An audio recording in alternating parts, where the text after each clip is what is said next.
저는 서울에 살고 있는 28살 여성입니다. 평소 엄마가 사연을 많이 보시고 옆에서 가끔 보던 게 전부였는데요. 세상 사람들이 정말 이런 많은 사연을 가지고 사는구나, 진짜일까 생각했는데 그 일이 저한테도 일어났지 뭐예요. 저는 아직도 그 일을 생각하면 어떻게 그렇게까지 할 수 있을까 생각이 드는데요. 부모님은 지나간 일을 굳이 떠올려봤자 좋을 것 없다고 하세요. 그저 서로 조심하고 또 조심하면 된다고 말씀하시거든요. 어떻게 보면 인생에 대한 쓴 경험이라고, 인생 공부라고 좋게 생각하고 있습니다. 하지만 곱씹어보면 괘씸한 일이었기에 쉽사리 잊히지 않아요. 제가 결혼은 미친 짓이라고 생각하게 된 계기에 대해 말씀드리고 싶어서 이렇게 글을 적게 됐네요. 불과 2년 전에 일어났던 일이거든요.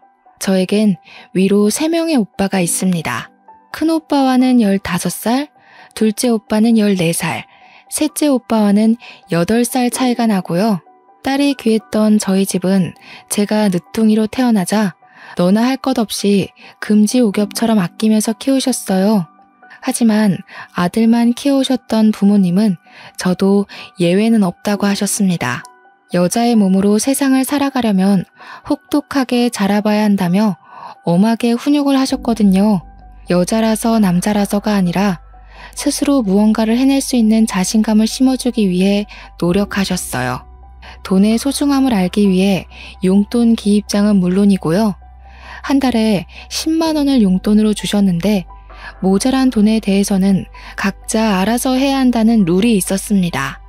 결국 내가 필요에 의해 생긴 부분은 어떤 방식을 사용해도 상관없으니 아르바이트를 하던 대회에 나가 상금을 타던 극복해 나가보라고 하셨죠.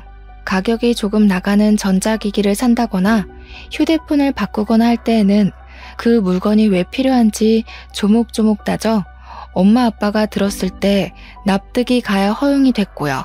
어떻게 보면 너무 짠순이 기질로 키운 거 아니냐 하시는 분들도 있으시겠지만 제가 바라본 부모님은 자식들에겐 한없이 다정다감한 분들이셨어요.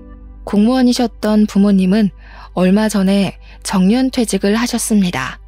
집 근처 학교 앞에서 작은 분식집을 차리셔서 제2의 인생을 보내고 계세요. 자식들에게 먹인다는 마음으로 직접 새벽장을 봐오셔서 음식을 하십니다. 메뉴가 떡볶이, 순대, 튀김, 어묵 이렇게 4가지로 단출하지만 나름 동네에서 유명한 맛집이랍니다. 깔끔하고 똑부러지는 엄마의 성격에 결혼 초부터 알뜰살뜰 재테크 주식 투자를 많이 하셨대요. 운 좋게 수익률이 좋아져 여유 자금이 생기셨고 분식집을 차린 건물을 사들이기까지 했죠. 연금과 월세를 받으며 분식집을 운영하며 행복한 노후를 보내고 계십니다. 아무쪼록 전 유복한 가정환경에서 아낌없는 지원을 받으며 자랐습니다. 오빠들과 나이 차이가 많이 났는데 제가 중학생 시절 큰오빠와 작은오빠가 결혼을 했어요.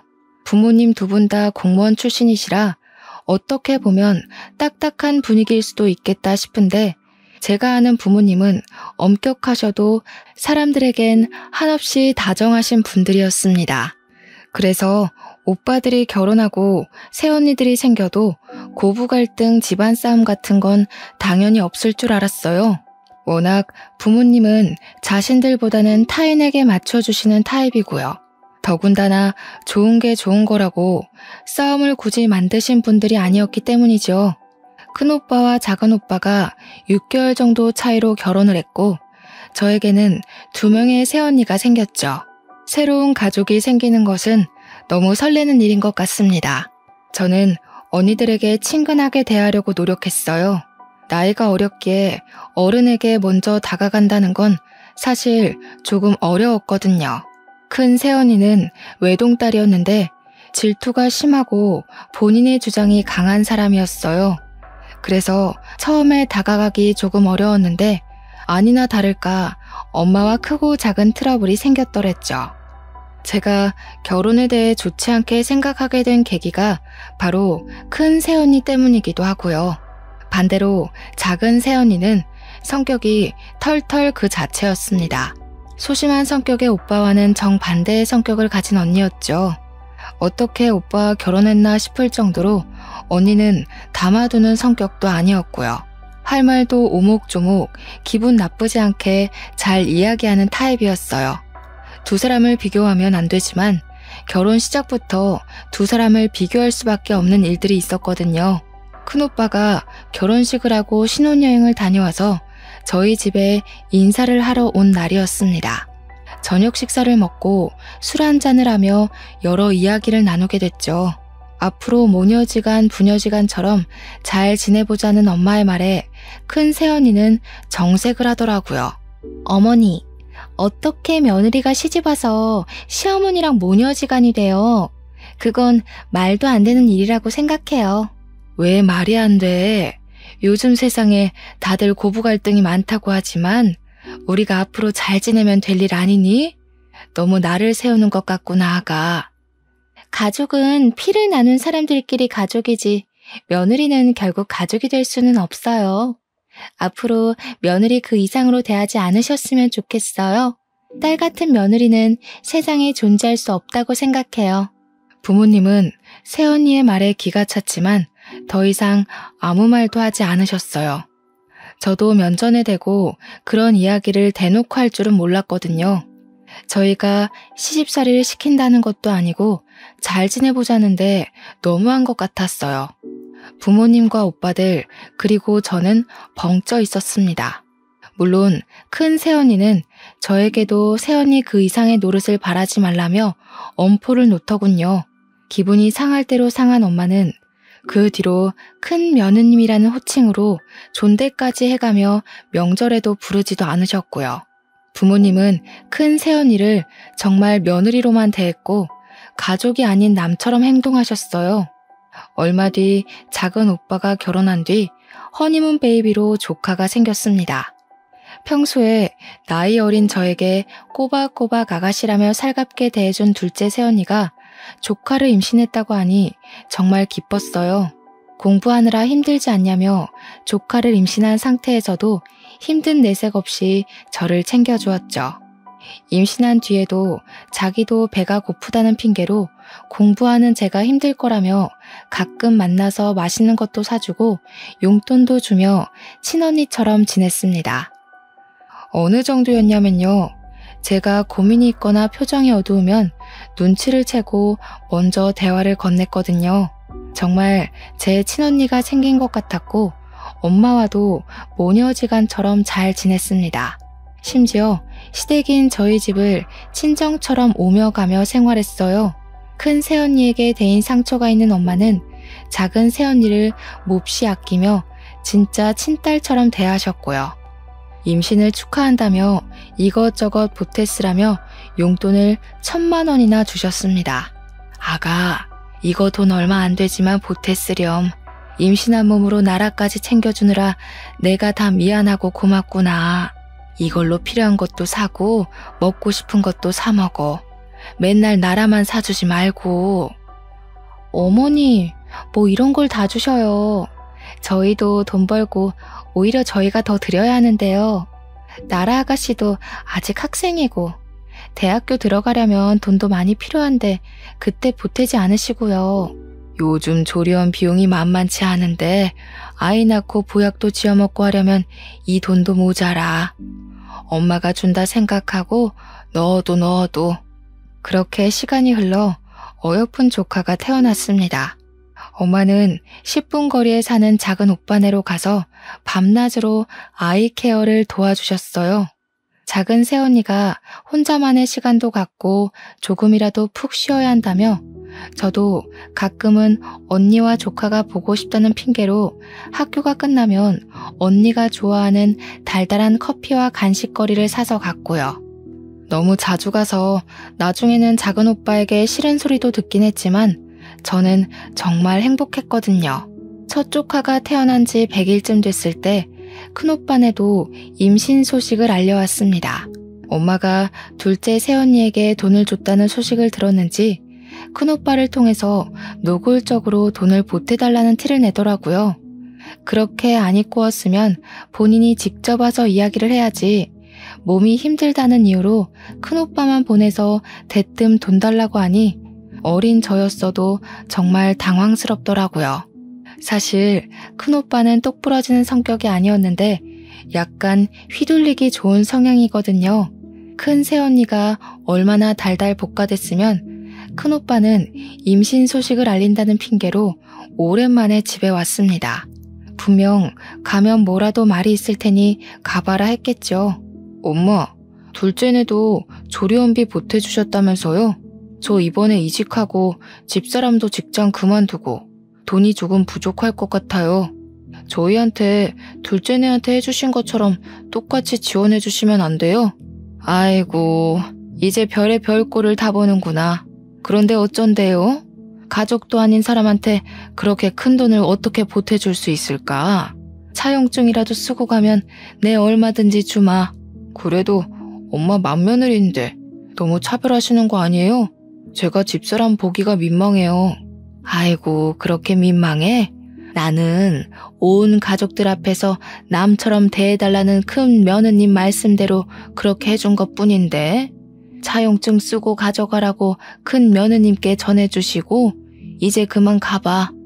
빈정이 상했는지 큰 새언니는 몇 통 하지도 않던 연락을 거의 끊다시피 하더군요. 시간이 흘러 둘째 조카가 태어나 집안에는 아기 울음소리가 끊기질 않았어요. 하지만 둘째 조카가 태어났음에도 불구하고 엄마는 큰오빠 아기를 안부 정도로만 물을 뿐이었습니다. 가끔 메시지로 사진을 받아보는 정도였고요. 아이가 태어났는데도 자신에게 발걸음도 하지 않자 큰 새언니는 그게 기분이 상했나 봐요. 3, 7일이 지나고 나서야 아이를 데리고 집에 왔는데 저희 부모님 앞에서 엉엉 울더라고요. 어머니, 정말 너무하신 거 아니에요? 왜 저희만 가족으로서 인정을 안 해주세요? 그리고 왜 저희만 외톨이로 만드세요? 아기가 태어났는데 누구는 용돈도 주시고 애도 봐주시고 차별이 해도 해도 심하잖아요. 정말 너무하세요. 큰 며느님아, 당신이 며느리는 가족이 될 수 없다면서요? 저는 남처럼 대해달라길래 진짜 그렇게 대한 것뿐인데요. 어떤 게 서운한 건지 나는 이해를 못하겠습니다만. 그래도 이건 너무하시잖아요. 누구는 1,000만 원, 누구는 무일푼. 이 아이가 저만 낳은 자식인가요? 다은 씨 아이기도 하고 어머님 손주인데 어쩜 그러세요? 진짜 손주들인 것도 모르고 치매기 있으신 거 아니에요? 큰 새언니는 본인이 했던 말을 다시 주워 담을 수 없다는 걸 알았는지 꿀먹은 벙어리가 된 채로 식은땀을 흘리며 눈만 껌뻑껌뻑 할 뿐이었죠. 엄마는 뭐 이런 경우가 다 있냐며 사과할 필요도 없으니 돌아가라고 언니를 쫓아내듯이 집으로 보냈습니다. 그 뒤로 반성할 줄 알았지만 큰 새언니는 더 도끼를 품었는지 연락을 거의 끊다시피 하더군요.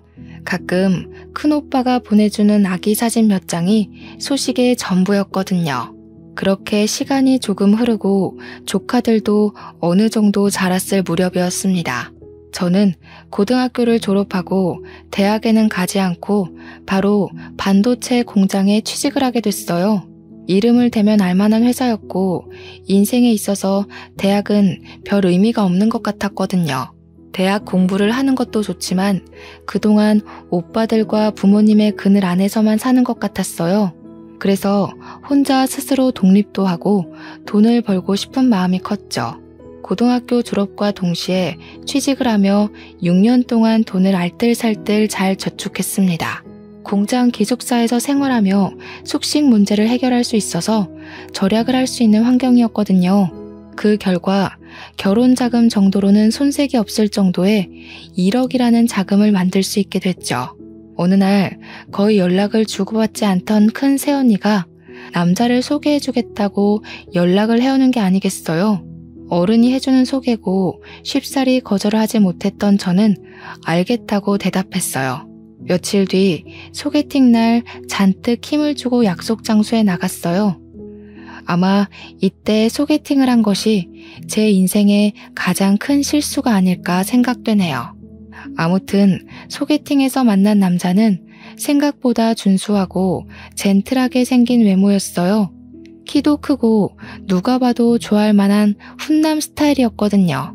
저보다 5살이 많았는데 큰 새언니와는 대학 선후배 사이이고 고향에서 오랫동안 알고 지낸 동생이라고 했습니다. 현재는 강남에 있는 유명 로펌에서 근무하는 송무 직원이라고 했어요. 다정다감한 말투와 행동, 몸에 배어있는 매너까지 뭐 하나 흠잡을 곳 없는 사람이었습니다. 제가 대학을 안 나왔고 돈을 벌기 위해 바로 취직했다는 말까지 했는데도 사람마다 관점의 차이고 생각의 차이는 있길 마련이라며 무슨 상관이냐고 말하더군요. 어느 정도 자기 주장이 있고 사람을 생각할 줄 안다고 판단돼 호감이 생겼습니다. 그렇게 연락처를 주고받은 뒤 몇 번의 만남 끝에 연인 사이로 발전하게 되었죠. 큰 새언니에게 좋은 사람을 만나게 해줘서 고맙다며 연락을 했고 저희는 1년 정도의 연애를 한 뒤 자연스레 결혼 이야기가 나왔어요. 양가에 인사를 드리고 강남에 있는 모 호텔 식당으로 상견례 약속을 잡았습니다. 상견례를 하는데 굳이 큰 새언니가 같이 오겠다고 하는 거 아니겠어요? 길을 눌러줘야 된다나 뭐라나. 심지어 첫째 오빠는 출장 가야 되는 날이라 안 오는데 자기는 꼭 가야겠다고 고집을 피우는 겁니다. 둘째 새언니는 아이도 있고 제가 부담될까봐 안 오겠다고 했고요. 엄마가 오빠들이 바빠서 못 가니 새언니라도 같이 가자며 말씀하셨어요. 같이 가서 나쁠 거 없다고요. 결국 부모님, 저, 큰 새언니가 상견례 장소에 같이 가기로 했죠. 떨리는 마음으로 부모님과 약속 장소로 갔고 저는 너무 긴장된 나머지 화장실을 다녀오겠다 말하고 잠시 자리를 비우게 됐습니다. 화장실에서 화장도 고치고 마음을 다잡고 나가려는데 누군가 저를 붙잡는 게 아니겠어요? 서빙을 하던 여직원이었는데 예비 남편의 이름을 말하며 어떻게 알게 된 사이냐고 물어보는 거예요. 생전 처음 보는 여자가 예비 남편에 대해서 이야기하니 조금 당황스러웠죠. 저는 곧 결혼할 사이라고 얼떨결에 대답했고요. 여직원은 저에게 혹시 소개해준 사람이 김지연이냐며 큰 새언니의 이름을 말하는 게 아니겠어요? 제가 새언니는 어떻게 아냐고 무슨 소리냐며 되묻자 그 여자는 오해하지 말고 들으라고 하더니 차근차근 말을 해주었습니다. 사실은 저 이도훈 사장님 가게에서 일하던 종업원이에요. 제가 사정이 어려웠는데 사장님이 도와주신 덕에 그 술집에 취직하게 됐거든요. 이것저것 잘 챙겨주셔서 저도 모르게 마음이 생겼는데 얼마 뒤 애인이라며 김지연 씨를 데리고 왔어요. 네? 도훈 씨는 로펌 송무 직원인데요. 다른 사람이랑 착각한 거 아니에요? 그쪽이 잘못 알고 있어요. 그 사람 5년 전부터 대학가 근처의 술집 사장이에요. 그쪽 새언니랑 연인 관계였고 제가 직접 둘이 모텔을 들어가는 것도 봤다고요. 제가 알고 있다는 걸 눈치챈 그 이후로 저를 단칼에 자르더라고요. 이후에 일하게 된 곳이 여기 호텔 식당이고요. 증거 있어요? 거짓말 마세요. 사람 잘못 보셨겠죠. 도훈 씨가 그럴 리가 없어요. 무슨 근거로 이런 말씀을 하시는 거죠? 제 말을 믿는 게 좋을 거예요. 제가 그쪽 인생 구해주는 거라고요. 방금 5분 전에도 그 남자가 저한테 뭐라고 그랬는지 아세요? 옛날 기억은 다 잊으라고. 지금 중요한 자리니까 입 함부로 놀렸다가 너 죽고 나 죽는다며 입 닫으라고 협박했어요. 제 말이 안 믿기시면 방금 녹음한 것도 있는데 한번 들어보시던가요. 종업원은 저에게 사진과 동영상 그리고 녹음 파일을 들려주었어요. 저희 방에 음식을 가져다 줄 때 예비 남편은 종업원 얼굴을 확인하고 서둘러 화장실에 가서 아는 체 하면 가만 안 둔다고 협박까지 했다더라고요. 혹시 몰라서 휴대폰 녹음 앱을 켜두고 있었고요. 녹음 파일 들어봤는데 진짜 제 예비 남편 목소리가 들리는 게 아니겠어요? 모든 사실이 진짜라는 것을 알게 되고 전 다시 상견례하는 자리에 착석했죠. 신경을 곤두세우고 있던 탓일까 마음을 조금은 가라앉힐 틈도 없이 둘의 미묘한 눈빛을 읽게 됐고요. 왜 큰 새언니가 굳이 제 상견례 자리에 따라오겠다고 고집을 피웠는지 이해됐죠. 그리고 뻔뻔하게 제가 둘의 관계를 모른다고 생각했는지 어른들 몰래 둘이서 테이블 밑으로 손까지 잡더라고요. 아, 종업원 말이 다 맞았구나 싶었습니다. 너무 기가 막히고 황당한 사실을 접한 것도 모자라 제 눈으로 확인하다니요. 아니겠지 하고 다시 보니 서로의 눈에서 달콤한 꿀이 뚝뚝 떨어지고 있는 게 아니겠어요? 둘의 관계를 눈앞에서 목격한 저는 머리를 망치로 한 대 얻어맞은 기분이었습니다. 아무리 각자 모은 돈으로 양가 보탬 없이 결혼했다 하지만 요즘엔 잘해줘도 못해줘도 욕을 먹더라고요. 그래서 내가 조금은 가볍게 설명을 드리려고 인쇄해 왔어요. 어머니, 이게 다 혼수 목록인가요? 혼수도 저희가 알아서 드린다고 했는데 다른 크게 필요한 알이 생기면 그때 도움을 받아도 될 것 같거든요. 말씀은 과하지만 혼수 비용이 3천만 원이나 드는 건 너무 과하다고 생각해요. 양가 부모님, 예비 남편이 있는 자리에서 애써 표정 관리를 했습니다. 주먹을 꽉 쥔 채 최대한 말을 아끼며 꿀먹은 벙어리처럼 앉아있을 뿐이었죠. 그저 물만 마실 뿐이었죠. 식사가 어느 정도 마무리되고 신혼집과 혼수에 대해 이야기를 할 때 저는 도저히 참을 수 없더군요. 애초에 서로 욕심을 내자는 취지였는데 혼수로 3천만 원이라뇨. 더군다나 조금 전 저에게 닥친 일까지 모두 생각이 났고 화가 나 테이블을 콱 내리치며 이 결혼은 없던 걸로 하겠다고 이야기했습니다. 제가 갑자기 결혼을 하지 않겠다고 말씀드린 점 대단히 죄송하게 생각합니다.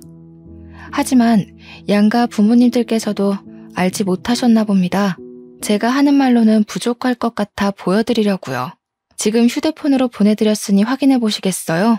납득이 가실 거예요. 어른들 앞에서 이게 버릇이냐며 따져묻는 부모님과 예비 시부모님에게 휴대폰으로 사진과 동영상을 모두 보내드렸어요. 그리고 그 여자가 들려준 녹음 파일을 켰죠. 그것들을 듣고 보는 어른들의 표정이 점점 어두워지기 시작했습니다. 그리고 어떻게든 빠져나가려 땀을 삐질삐질 흘리는 예비 신랑과 큰 새언니의 표정이 가관이더군요. 큰아가 아니냐며 헛웃음을 치는 아빠와 그리고 무언가 잘못되었다는 듯한 표정으로 예비 남편을 바라보는 예비 시부모님들까지. 이게 다 사실이니? 누가 누구를 만나고 뭘 어찌해? 여기에 나오는 사람 이 여자 아가 아니 큰 며느님 맞아? 이게 다 뭐니? 자네 이게 다 뭔가? 설명을 좀 해주게. 입이 있으면 설명을 해보란 말이야. 엄마가 보고 계신 그 사진, 동영상 속 주인공들이 다 여기 앉아있네? 말 안 해도 설명되시죠 어머님 아버님? 전 이 결혼 못합니다. 아니 안 합니다. 결혼은 없던 걸로 하고 저 먼저 일어날게요. 아니 사돈어른 이건 무슨 오해가 있는 게 분명합니다. 일단 진정하시고 자리에 앉으시죠. 중요한 날인지라. 오해요? 이렇게 사진에 떡하니 두 사람이 있는데 오해요? 이걸 보고도 그런 말이 나옵니까? 이런 경우 없는 얘 나라야. 일단 집에 가서 이야기하자. 큰 며느님 내일 아름이 출장에서 돌아오거든 당장 집으로 오세요. 그렇게 상견례 자리는 파투가 나고 다음날 부모님은 큰오빠네 부부를 호출하셨습니다. 부모님은 어떻게 된 일인지 들을 이유도 없다고 하셨어요. 당장 둘이 이혼하던지 시댁과 연을 끊든지 하라고 말씀하셨죠. 도대체 어떻게 살아왔길래 다른 날도 아니고 상견례 자리에서 그딴 일이 생기냐며 엄마는 노발대발하셨고 서방님 될 사람이랑 불륜이 가당키나 하냐며 난리치셨어요. 영문을 모르던 큰오빠는 큰 새언니에게 무슨 일이 있었냐며 상황 설명을 해달라고 되묻기 바빴어요. 큰 새언니는 오히려 악다구니를 쓰며 부모님에게 대들더라고요. 어머니, 말이 나와서 그런데 제가 뭘 그렇게 잘못했어요? 저 가족으로 받아들이지도 않고 남처럼 대할 때는 언제시고, 제가 부모가 없어서 무시하는 거 아니세요? 왜 사랑은 아가씨가 다 받아야 되는 건데요? 큰며느님, 뭔가 단단히 착각하고 있나 본데 들어봐요. 결혼할 때부터 남처럼 대하라고 했던 게 누구죠? 남편이랑 자식 두고 시누이 남편 될 사람이랑 불륜이나 저지르는 게 자랑인가요? 네가 감히 내 아들이랑 딸한테 이런 짓을 하고도 사람 취급을 받길 바라니? 결혼했어도 이 사람 회사 때문에 집에 잘 들어오지도 않고, 가면 출장에 회사 야근해. 그리고 저한테 사랑을 줘야지. 뭐만 하면 우리나라 우리 막내. 왜 제가 받아야 할 사랑을 다 아가씨가 독차지하는 건데요, 왜? 언니, 양심이 있으면 말을 그렇게 하시면 안 되죠. 그거 언니의 자격지심 아닌가요? 제가 어려서는 잘 몰랐지만 지금은 너무 기가 막힐 따름이네요. 이제껏 언니를 조금이라도 좋은 사람이라고 생각했던 제가 제일 잘못인 것 같네요. 뭐라고요? 그래요. 질투나서 그랬어요. 내가 받을 사랑 다시 가져오고 싶어서 복수하려 했다고요. 아름씨마저 그놈의 나라. 이 집에서 난 아무것도 아닌 게 너무 싫었어요. 알고 보니 이 사단이 난 건 큰 새언니가 가족들의 사랑을 독차지하고 싶어서 저에게 본인의 불륜 상대였던 고향 후배인 예비 남편을 소개해 준 거였어요. 결혼을 해서 출가 외인이 되면 저에게만 쏠리던 관심이 자기에게도 오지 않을까 하는 생각을 했었다는 겁니다. 말도 안 되는 이야기를 들으신 부모님은 충격을 받으셨죠. 부모님은 뒷목덜미를 잡으며 그저 한숨을 내쉴 뿐이셨어요. 저는 아무 말도 없이 서 있다 화가 치밀어 무릎 꿇고 앉아있는 큰 새언니의 뺨을 후려 갈겨버렸습니다. 말릴 틈도 없이 이루어진 저의 돌발 행동에 순식간에 집안은 살얼음판이 돼버렸죠. 저는 그 자리에서 분노에 차 소리를 쳤습니다. 아까도 말했지만 일말의 양심이라도 남아있다면 오빠랑 이혼하세요. 그리고 지금 나한테 저지른 죄값, 감옥에 가던 무릎을 꿇고 빌던 죄값 달게 받아요. 아니면 새언니랑 큰오빠가 우리랑 인연을 끊던지, 새언니가 알아서 기어나가던지, 뭐라도 하지 않으면 내가 새언니 무너뜨릴지도 몰라. 알겠어? 큰오빠는 표정이 굳은 채로 언니와 이혼하겠다며 말하고 자신이 알아서 해결할 테니 걱정 말라며 큰 새언니를 끌고 밖으로 나갔습니다. 너무 화가 나 주체가 되지 않는 감정에 어찌할 수가 없던 저는 방에 틀어박혀 분노가 섞인 눈물을 흘릴 뿐이었어요. 휴대폰을 꺼두고 모든 연락을 차단하자 그날 저녁 예비 남편이 집으로 찾아오더군요. 무릎을 꿇으며 빌며 미안하다고 사과를 하더라고요. 도훈 씨가 무슨 염치가 있어서 여기로 와? 인간도 아닌 저급한 새끼. 어떻게 사람의 탈을 쓰고 이 엄청난 일을 아무렇지 않게 할 수가 있는 거지? 도대체 어디서부터가 진실이고 거짓이야? 입이 있으면 말을 해보란 말이야. 무조건 미안하다. 나도 처음부터 그럴 생각은 없었어. 내가 순간 어떻게 됐었나 봐. 나라야, 한 번만 봐줄 수 없을까? 내가 다 설명할게. 나도 그 여자한테 노란한 거라고. 내 말 좀 믿어줘. 미친 거 아니야? 처음부터 작정하고 접근한 거였으면서 지금 이 순간에도 거짓말이 나오니? 너 로펌 송무직원 아니라며. 대학가에 있는 부어비어라는 술집, 그거 네 거라며. 속일 게 없어서 그런 걸로 날 속여? 나라야, 내가 다 설명할게. 정말 나 한 번만 믿어줄 수 없겠어? 나도 그 여자가 시키는 대로 한 거야. 정말 내가 후회할 짓을 했어. 우리 결혼 다시 생각해줄 수 없을까? 내가 이렇게 무릎 꿇고 빌게. 그만하고 가. 한마디만 더 하면 경찰에 신고해버릴 테니까. 큰 소리 낼 기운도 없으니까 그만 가라. 이제 도훈 씨랑 나 아무 사이도 아니야. 꺼져. 너 정말 이럴 거야? 내가 전부 다 설명한다잖아. 우리 사랑했잖아. 미안하다고 계속 사과하잖아. 내 말 안 들어줄 거니? 그 시간들이 너무 아깝지 않아? 그만 가라고 했어. 나도 더 이상은 참지 않아. 그리고 아깝지 않냐고? 당신 같은 사람을 믿고 사랑을 한 내가 바보 천치다. 당장 내 눈앞에서 꺼져버리라고. 한바탕 소란이 일고 며칠의 시간이 흐른 뒤 저에게 등기우편 하나가 오더군요. 무엇인가 하고 보니 제 앞으로 고소장이 날라온 게 아니겠어요? 알고 보니 욕설로 모욕을 주며 폭행을 했다는 이유로 5천만 원의 정신적 피해 보상을 요구한다며 큰 새언니와 예비 남편이 절 고소한 거였어요. 저는 그 길로 새언니를 찾아갔죠. 처음에는 문을 열어주려 하지 않길래 문을 부숴서라도 들어간다며 악다구니를 쓰니 열어주더군요. 아무것도 눈에 보이지 않던 저는 눈앞에 새언니가 나타나자마자 머리채를 휘어잡았죠. 이 미친년아, 네가 그러고도 사람이야? 네가 어떻게 나한테 이럴 수가 있어. 큰옷 지훈이 봐서라도 좋게 넘어가려 했는데 내가 너무 억울해서 안 되겠어. 오늘 너 죽고 나 죽자. 너 이거 안 놔? 막내라고 오냐오냐 해줬더니 어디까지 기어올라? 네가 내 머리채 잡고도 무사할 것 같아? 진짜 미친 건 너야. 어디 배운 게 없어서 사람 머리채를 잡아? 당장 놔! 결국 주민들의 신고로 경찰이 오고 파출소로 연행됐습니다. 파출소로 연행된 이후에도 저는 큰 새언니에게 욕을 퍼부었어요. 얼마 뒤 큰 오빠와 부모님 그리고 예비 남편, 예비 시부모님이 오며 겨우 진정이 됐고요. 예비 남편과 예비 시부모님은 무릎을 꿇으며 저에게 미안하다 사과하셨습니다.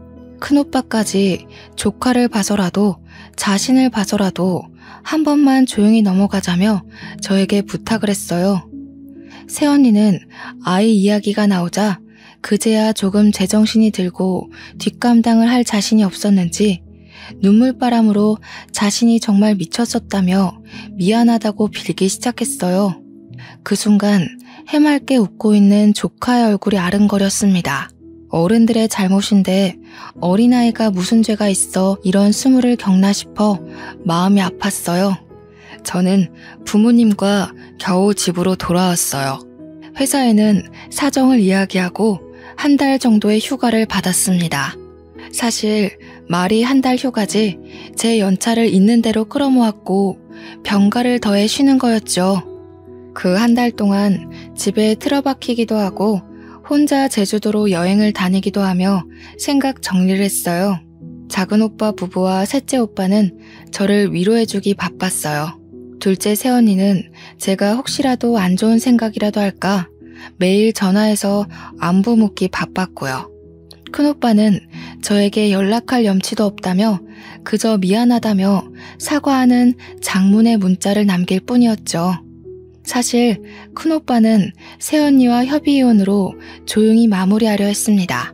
하지만 새언니가 이혼만은 안 된다며 계속 완강하게 버티고 또 버티는 게 아니겠어요?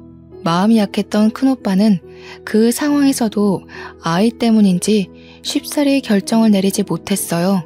큰 새언니는 집을 나가지도 않고 버티며 아무 말도 아무런 행동도 하지 않았고요. 저희 가족 모두가 답답해하며 속만 썩혀가던 그때 이 상황을 해결해줄 구세주가 나타났습니다. 바로 둘째 새언니였어요. 둘째 새언니는 할 말이 있다며 저희 집으로 온 가족을 모이게 했죠.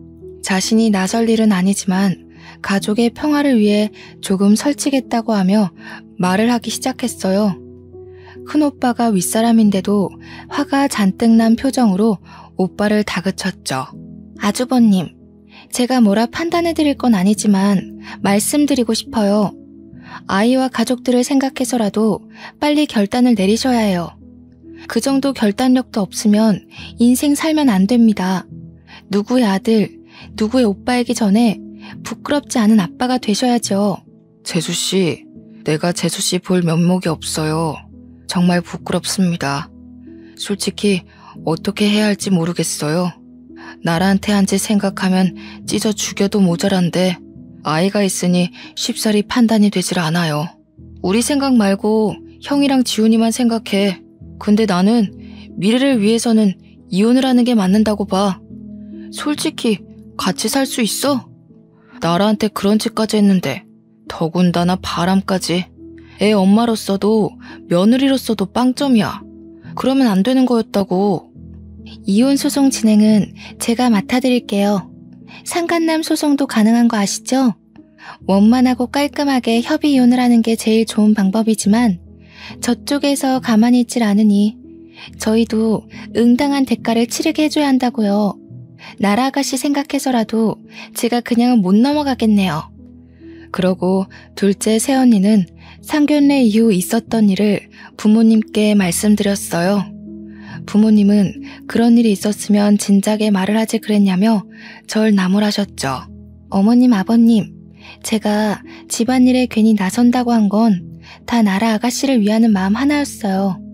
어렸을 때부터 봐왔던지라 더욱 특별하거든요. 형님이 저희를 얼마나 속인 건지, 저희가 모르는 무언가가 더 있는지 제가 직접 알아볼 겁니다. 소송도 직접 진행할 거고요. 너무 걱정하지 마세요.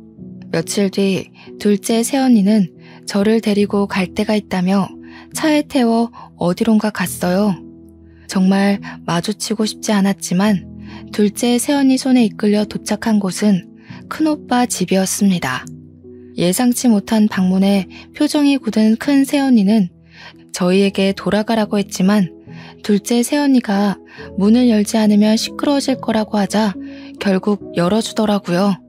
집 안으로 들어서자마자 둘째 새언니는 큰 새언니를 바닥에 쓰러뜨리며 멱살을 잡은 채 소리쳤어요. 네가 감히 우리 아가씨를 우습게 봤어? 얼마나 얕봤으면 그딴 짓을 해?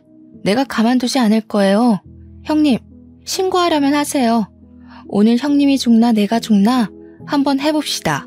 이윽고 두 여자가 바닥에 뒤엉키며 격한 몸싸움으로 번졌어요. 급작스러운 상황에 저는 언니들을 말리기 바빴습니다. 결국 오빠들에게 호출 후 막내 오빠까지 와서 뜯어말린 뒤에야 진정이 됐죠. 큰 새언니는 경찰에 신고할 거라며 손해배상을 요구하겠다면서 악에 받쳐 소리치기 시작했고요. 둘째 새언니는 신고하라고 아기 엄마 된 도리로 적어도 불륜은 아니지 않냐며 애한테 쪽팔리지도 않냐고 사람들 고생시키지 말고 각자 갈 길 가라고 소리쳤어요.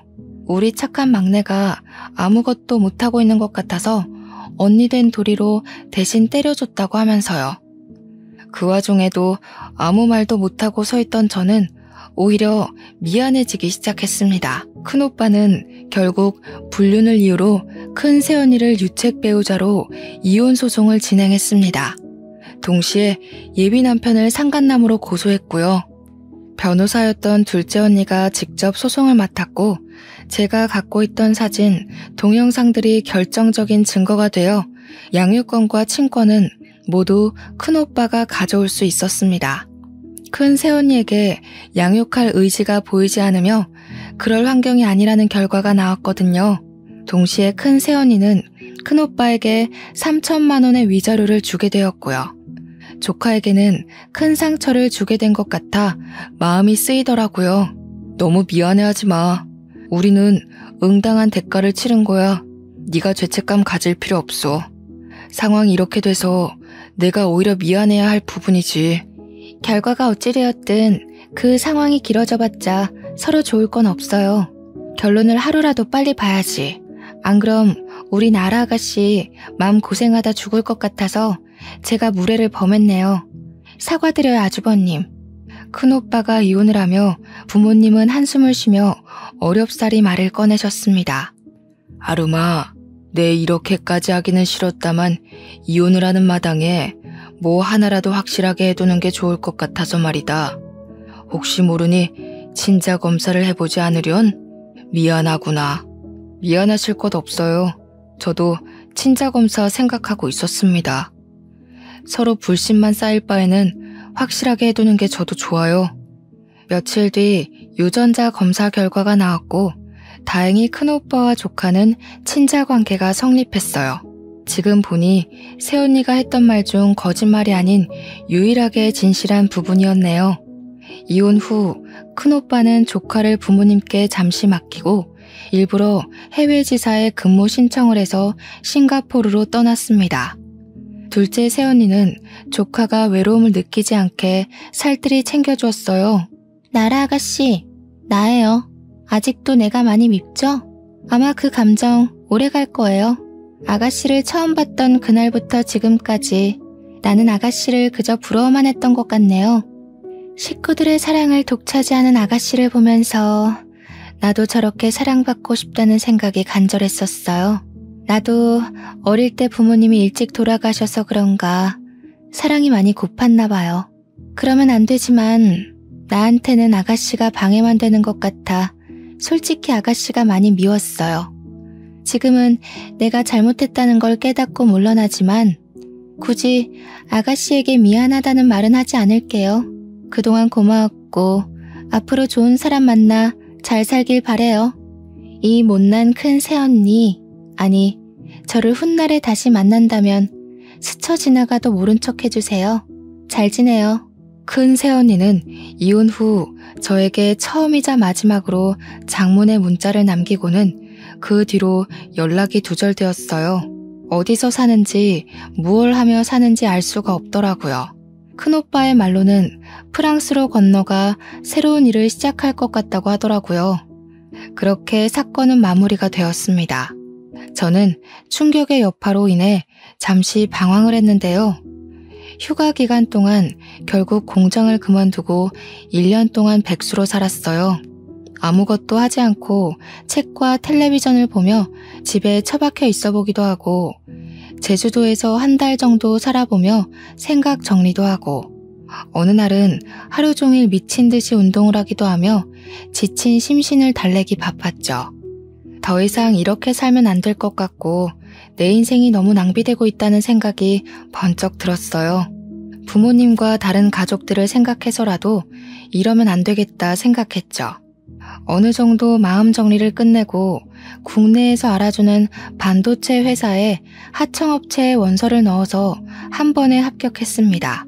똑같은 공장 생산 라인 업무였지만 이전에서 근무했던 경력을 인정받았어요. 전 그동안의 상처를 잊기 위해 누구보다 열심히 일에만 몰두하게 되었고 2년 동안 근무 평점을 좋게 받아 본사 사무직으로 전환될 기회도 얻을 수 있었습니다. 그러다가 운이 좋게 반도체 회사에서 우리 업체의 직원을 추천해달라는 협력 공문이 들어왔는데요. 부서 팀장님의 추천을 받아서 서울에 있는 대기업에 입사할 수 있었습니다. 입사한 뒤에도 저는 맡은 프로젝트를 성공리에 마무리하여 진급도 빨랐어요. 상여금도 두둑이 받고 온전히 저로서 인정을 받아 가기 시작했죠.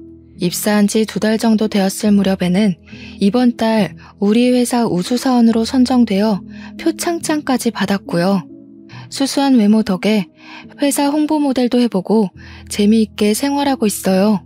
비온 뒤에 해 뜰 날이 온다고 하더니 파혼으로 힘든 시기를 다 지나고 그걸 잊기 위해 열심히 일만 했더니 최근 3년 동안 저한테 좋은 기회들만 찾아오는 것 같아 기분이 좋았어요. 마치 고생했으니 앞으로 꽃길만 걸어라 하는 보답의 느낌이랄까요? 시간이 지난 지금 결혼은 저에게 사치라는 결론을 내렸습니다. 마음이 맞는 좋은 사람이 나타나면 결혼을 얼마든지 생각해 볼 수 있겠지만요. 굳이 결혼을 해야 할까? 하는 생각이 들곤 해요. 가끔 부모님은 사람은 사람으로 잊어야 한다며 좋은 사람을 자꾸 소개해주겠다 하세요. 저는 매번 거절 중이고요. 부모님의 속은 약간 타들어가시겠지만 저를 이해해 주시지 않으실까요? 당분간은 제가 원하는 대로 즐기는 인생을 살아보려고 합니다. 막내 오빠도 이번 사태를 보며 자신도 결혼에 대한 생각이 사라졌다며 공감한다더라고요. 원하는 일이 있거나 평소 해보지 못했던 일을 하며 살라고 조언도 해주었고요. 저 혼자 벌어서 저 혼자 잘 먹고 잘 사는 것도 나쁘지 않다고 생각합니다. 사람은 사람으로 잊어야 한다는 말이 있죠. 저희 부모님도 요즘 들어 자주 하시는 말이지만 어느 정도 일리는 있는 것 같아요. 하지만 저는 이번 일로 결혼 말고도 사람에 대한 공포심도 생긴 것 같네요. 열심히 극복하며 현재 회사는 안정적으로 잘 다니고 있고요. 그림과 책에 관심이 생겨 동호회에도 가입하며 꾸준히 활동하고 있습니다. 저의 지친 마음을 안정과 여유를 찾아주는 좋은 취미라 생각해요. 저처럼 이런 기구한 사연이 또 있을지는 모르겠지만 비슷한 사연을 가진 사람이 있다면 슬퍼하지 말고 돌파구를 빨리 찾아 극복해내셨으면 하네요. 나에겐 늘 어두운 일만 생겨 헤쳐나가기 어려울 거야 하는 생각 말고 조금 더 긍정적으로 생각해보면 어떨까요? 나에게 주어진 이 시련들은 훗날 나를 더 단단하게 만들어줄 거야 라고요. 제 사연이 많은 공감과 위로가 되길 원하며 긴 글을 읽어주셔서 감사드립니다.